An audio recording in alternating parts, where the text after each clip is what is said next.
Hello friends, मैं हूं जागृति और मैं आज आपके साथ डिस्कस करने वाली हूं क्लास 11th की biology chapter 1 the living world. ये यूनिट 1 है डाइवर्सिटी इन लिविंग वर्ल्ड और इसका चैप्टर 1 जो है द लिविंग वर्ल्ड आज हम डिस्कस करना स्टार्ट करने वाले हैं। इसको हम कोशिश करेंगे कि एक दो पार्ट में इसको हम कंप्लीट कर दें, क्योंकि एक पार्ट में कंप्लीट करना थोड़ा सा वीडियो जो है वो लेंथी हो जाता है।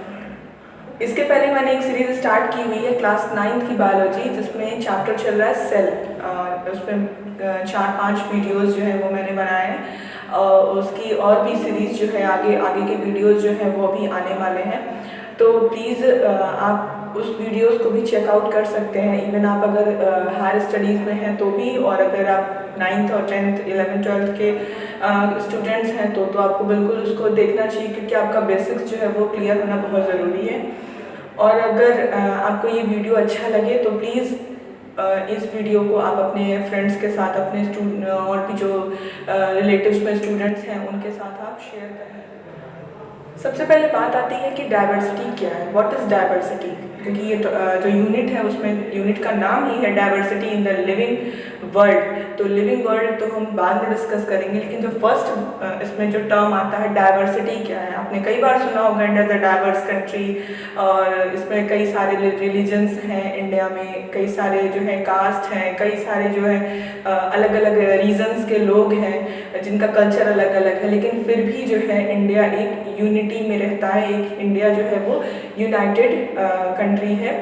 और डाइवर्सिटी का मीन यहाँ पर ये है कि जस्ट लाइक जो इंडिया में हम डाइवर्सिटी टर्म यूज़ करते हैं कि अलग अलग रीजन्स के लोग अलग अलग तरीके से हैं, किसी का कल्चर डिफरेंट है, किसी का ड्रेस जो है वो डिफरेंट है, किसी की जो लैंग्वेज है वो डिफरेंट है। तो ये सारी चीज़ें जो है वो अलग अलग हमको थोड़ी थोड़ी दूरी पर इंडिया में ये सारी जो चीज़ें हैं वो देखने को मिल जाएंगी कि कहीं ना कहीं कुछ ना कुछ ज़रूर अलग आपको मिल जाएगा। इवन आप एक स्टेट में ही देख लें तो अगर आप सिटी बाय सिटी अगर आप आगे बढ़ते जाएं तो पता चलेगा आपको कि हर एक सिटी की भी कुछ जो है वो इम्पॉर्टेंस लैंग्वेज होगी, उनकी बेसिक जो लोकल लैंग्वेज होती है, और कुछ लोकल ड्रेसेस वो लोग यूज़ करते होंगे, कुछ लोकल ऐसे चीज़ें होंगी जो आपको अलग लगेंगी इवन आप एक स्टेट को भी देखें तो उसी तरह से ये डाइवर्सिटी जो है, यहाँ पे हम कह सकते हैं विभिन्नता या विविधता, जो हिंदी के जो टर्म्स हैं उसमें, तो जो ये लिविंग बीइंग्स होते हैं या लिविंग जो हम टर्म यूज़ करते हैं अपने वर्ल्ड में, अपने विश्व में, ये अर्थ पे हम तो देखते हैं जितने भी लिविंग थिंग्स आपको देखने को मिल जाएंगे, इवन वो प्लांट्स हों, एनिमल्स हों, कोई माइक्रो ऑर्गेनिज्म भी हो सकता है, कोई एल्गी, फंगस, कुछ भी, वो कहीं ना कहीं डाइवर्सिटी शो करते ही रहते हैं। प्लांट्स में भी हम देख लें, ऐसे हम तो कहेंगे कि प्लांट्स जो है वो एनिमल से डाइवर्स है, अलग है, लेकिन प्लांट्स में भी ढेर सारी जो है वो कैटेगरीज हो जाएंगी, ढेर सारे जो टाइप्स के प्लांट्स आपको देखने को मिल जाएंगे। इवन एक फैमिली में ही अलग अलग आपको मेंबर्स देखने को मिल जाएंगे। हम ही हैं, ह्यूमन बीइंग है हम, होमो सैपियंस जिसको हम जनरली साइंस में टर्म जो यूज़ करते हैं, लेकिन फिर भी जो है सारे जो ह्यूमन बीइंग्स हैं वो एक तरह के ही नहीं होते हैं, उनमें भी कुछ ना कुछ जो है वो वेरिएशन होता ही है। एक ही घर की अगर हम बात कर लें तो एक ही घर में भी जो फैमिली मेम्बर्स होते हैं, जो सगे भाई बहन भी होते हैं, उनमें भी कुछ ना कुछ आपको डिफरेंस देखने को मिल जाएगा। हाँ, हम ट्विंस को एक्सेप्शन में रखते हैं, क्योंकि जो ट्विंस होते हैं वो थोड़े से ज़्यादा जो है वो मैच करते हैं, फिर भी उनमें कहीं ना कहीं कोई ना कोई जो होती है डिससिमिलैरिटी ज़रूर हो जाती है, जिससे कि वो अलग बन जाते हैं। तो ये टर्म हम यहाँ यूज़ कर रहे हैं डाइवर्सिटी और लिविंग वर्ल्ड। अब यहाँ पे लिविंग हम जो टर्म है बचपन में बहुत बार पढ़ा होगा, living beings, non living beings, living things, non living things. छोटे से बच्चों को साइंस में पढ़ाया जाता है, डिफ्रेंशिएट करना सिखाया जाता है कि क्या चीज़ें लिविंग है, क्या चीज़ें नॉन लिविंग है। पर अब हम इस लेवल पे आ चुके हैं कि हम उन जो है टर्म्स को हम यहाँ पे नहीं रख सकते, फिर भी जो है कुछ ऐसे बेसिक टर्म्स हैं जिससे हम डिफ्रेंशिएट कर सकते हैं कि लिविंग थिंग्स जो है वो, लिविंग वर्ल्ड जो है वो क्या है, कैसे है। जिसमें सबसे नंबर 1 पे हम रखते हैं ग्रोथ एंड रिप्रोडक्शन, और दूसरे पे मेटाबॉलिज्म, सेलुलर ऑर्गेनाइजेशन, कॉन्शियसनेस। इस पर भी बहुत ही ब्रॉड एक टर्म आ जाएगा।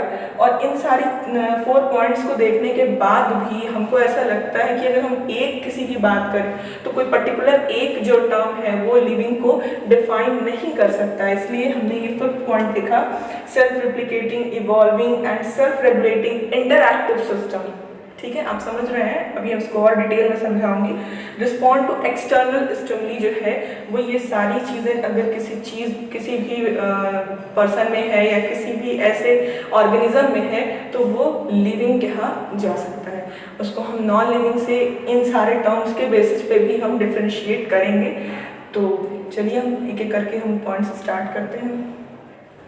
Now we will discuss about growth.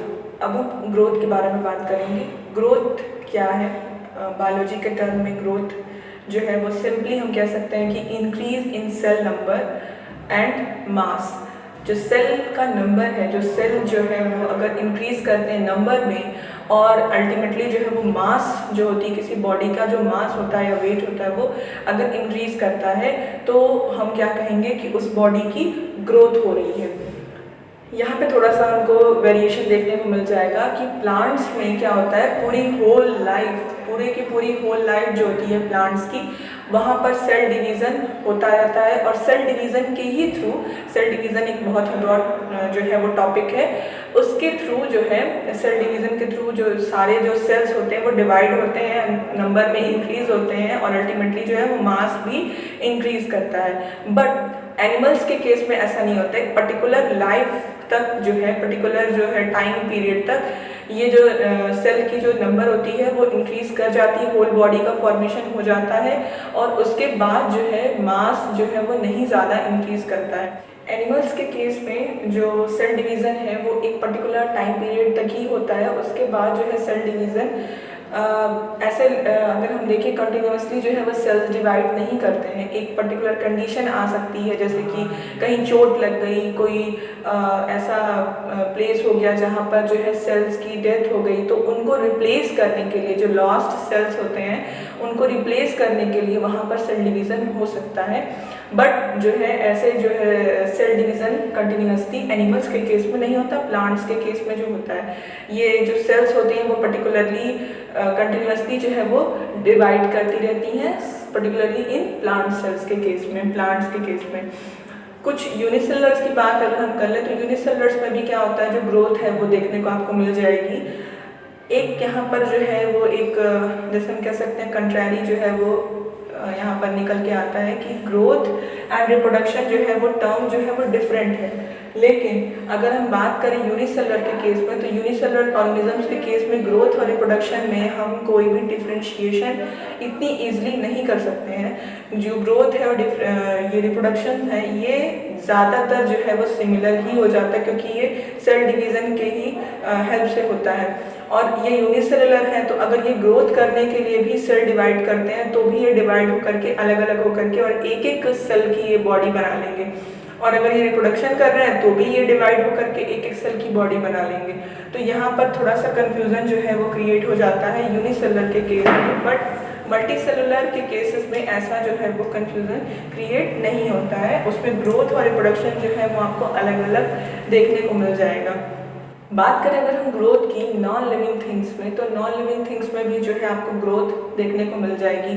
Mountains grow करते हैं, आप कहेंगे कैसे? तो इस तरह से कि जैसे कोई डिपॉजिट्स है, मटेरियल सॉयल हो गया या और भी रॉक्स वगैरह हो गए, वो आकर के डिपॉजिट हो गए, तो जो उसकी साइज़ है वो थोड़ी सी बड़ी हो जाएगी, जिससे हमको ऐसा लगेगा कि जो माउंटेन है वो ग्रो कर गया। कोई वुडन टेबल चेयर है, वो भी अगर वाटर एब्जॉर्ब कर ले तो वो ऐसा हमको लगेगा कि वो उसकी साइज़ ग्रो हो गई, देखने में भी वो थोड़ा बड़ा लगने लगेगा। जैसे जनरली जो है दरवाजे होते हैं, ये मानसून सीजन में क्या होते हैं, बंद नहीं होते हैं। बंद क्यों नहीं होते हैं? क्योंकि उन जो वाटर होता है वो एब्जॉर्ब कर लेते हैं। वुडन जो डोर्स होते हैं या जो विंडोज़ होते हैं, तो हम क्या कहते हैं, बड़ा हो गया, उसको घिसाना पड़ेगा या उसको थोड़ा सा छोटा कराना पड़ेगा तब वो बंद होगा। तो क्या वो लिविंग है? वो ग्रो कर रहा है साइज में? तो नहीं, वो एक ऐसी कंडीशन आ गई है जिससे कि वो जो है वाटर एब्जॉर्ब करके वो स्वेल अप हो जा रहा है और उसकी साइज जो है वो बड़ी हो जा रही है, तो हम कहेंगे कि वो ग्रोथ हो रही है।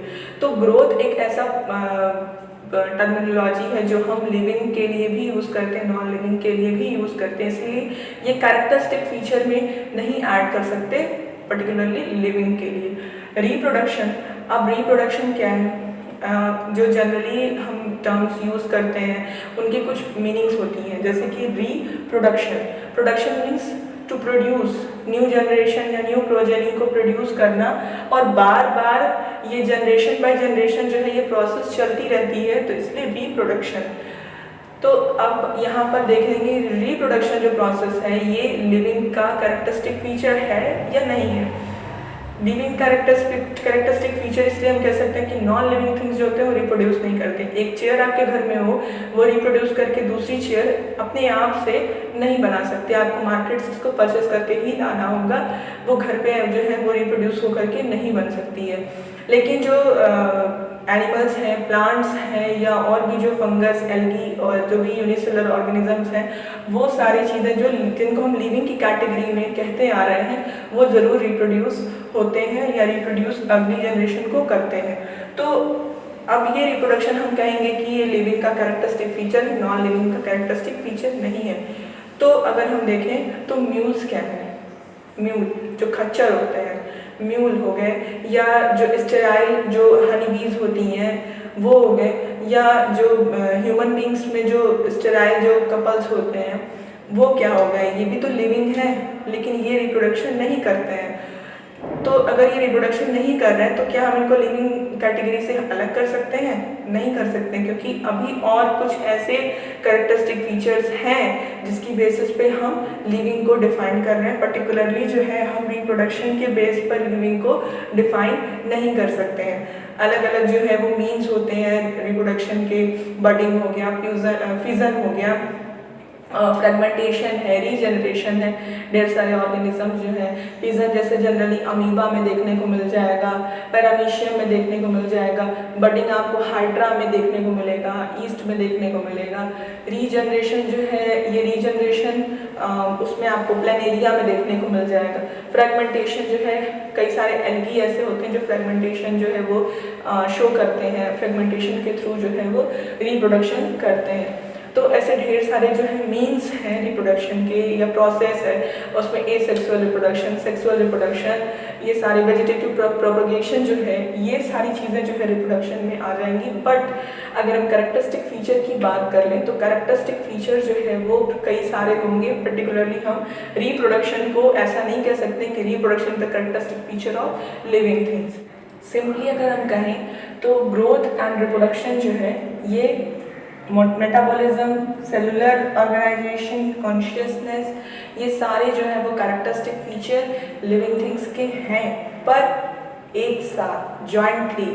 अब पर्टिकुलरली अगर हम अलग अलग कहें तो ये कैरेक्टरिस्टिक फीचर जो है वो डिफाइन नहीं कर सकते किसी भी लिविंग थिंग्स को, क्योंकि ढेर सारे जो है वो एक्सेप्शंस, अभी जैसे मैंने कि आपको बताया ग्रोथ और रिप्रोडक्शन में, वो आपको देखने को मिल जाएंगे। उसी तरह से मेटाबॉलिज्म में भी देखने को मिलेंगे, सेलुलर ऑर्गेनाइजेशन में भी देखने को मिलेंगे, कॉन्शियसनेस में भी देखने को मिलेंगे आपको।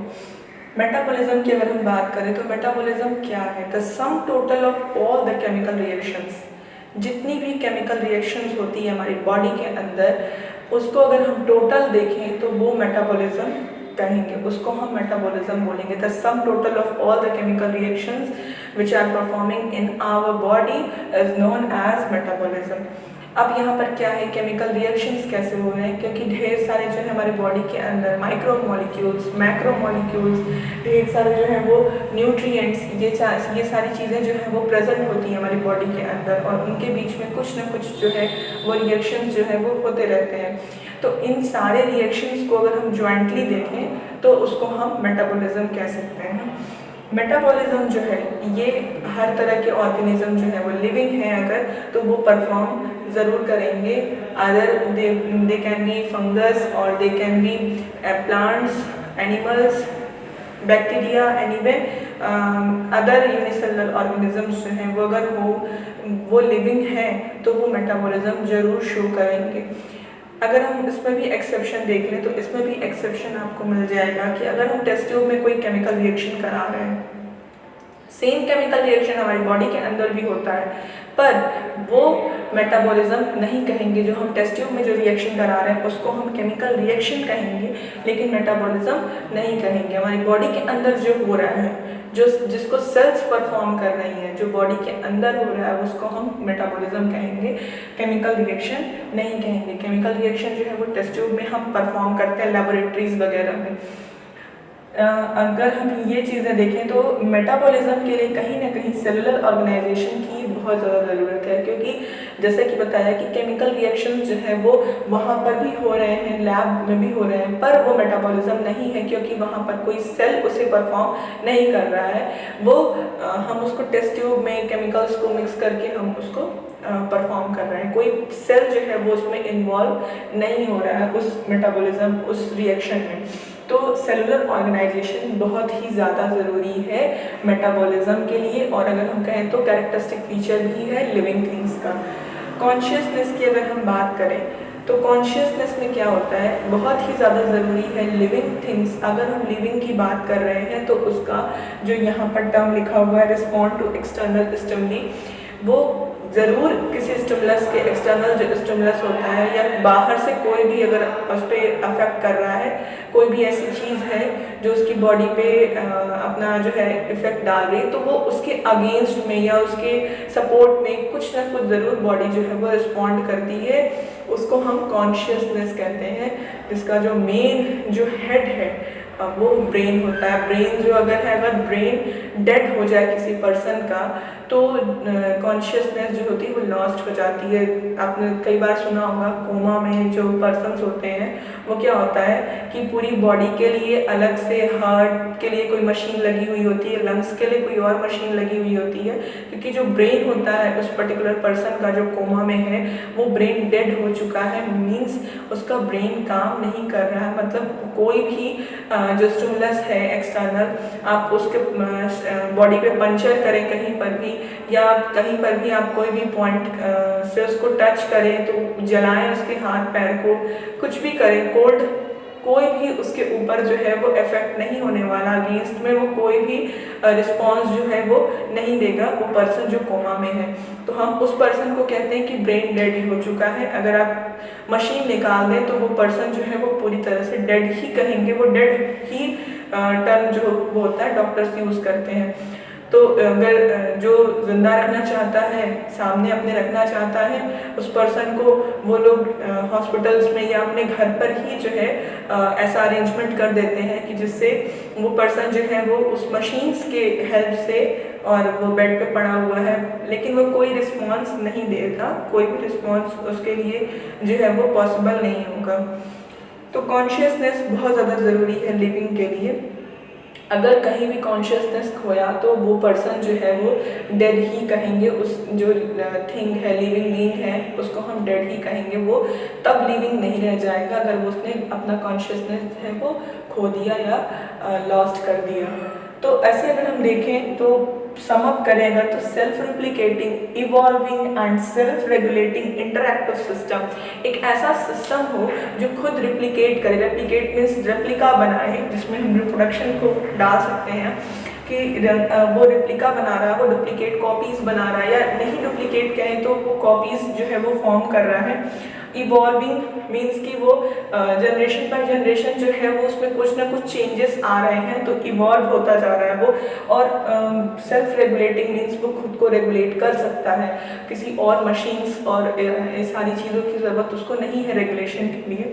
ऐसा एक इंटरैक्टिव सिस्टम जो है, जो सेलुलर ऑर्गेनाइजेशन का बना हुआ हो, सेल्स का बना हुआ हो, जो रिस्पॉन्ड करे एक्सटर्नल स्टिमुली को, उस पर्टिकुलर सिस्टम को हम लिविंग थिंग या लिविंग बॉडी कह सकते हैं, लिविंग बीइंग कह सकते हैं। वो प्लांट हो सकता है, एनिमल हो सकता है, कोई भी माइक्रो ऑर्गेनिज्म हो सकता है। कॉन्सेप्ट क्लियर हुआ आपका। कैरेक्टरिस्टिक फीचर जो है वो लिविंग के लिए, इसमें ढेर सारे एक्सेप्शंस भी हैं। अगर आपसे कोई कहता है कि ग्रोथ एंड रिप्रोडक्शन जो है वो बेसिक जो चीज़ें हैं वो लिविंग का कैरेक्टरिस्टिक है, तो आप उसको ज़रूर जो है वो एक्सेप्शन के साथ बताएं कि ये किस हद तक जो है वो इम्पॉर्टेंट है, या कहाँ पर ये जो है फेल कर जाता है एज अ कैरेक्टरिस्टिक फीचर कहने के लिए लिविंग के लिए।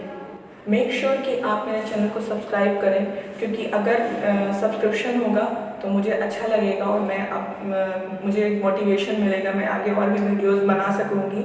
और प्लीज़ बेल आइकन को ज़रूर प्रेस करें, और आप उसको जो है प्रेस करने से आपको एक फ़ायदा मिलेगा कि नोटिफिकेशंस आपके पास आती रहेंगी। अगर मैं कोई भी वीडियो अपलोड करती हूँ आपके प्रॉफिट के लिए, तो आपको ज़रूर उसके बारे में पता चलेगा, जिससे कि आप जो है वो वीडियो फर्स्ट देख सकते हैं और अपने फ्रेंड्स पर इम्प्रेशंस जो है वो जमा सकते हैं। तो प्लीज़ मेक श्योर चैनल को सब्सक्राइब करें, वीडियो को लाइक करें, एंड नोटिफिकेशन के लिए आप बेल आइकन को ज़रूर प्रेस करें। और मेक श्योर करें कि आप जो है शेयर ज़्यादा से ज़्यादा अपने फ्रेंड्स के साथ करें, क्योंकि जो है नॉलेज शेयरिंग से ही ज़्यादा इंक्रीज़ होती है।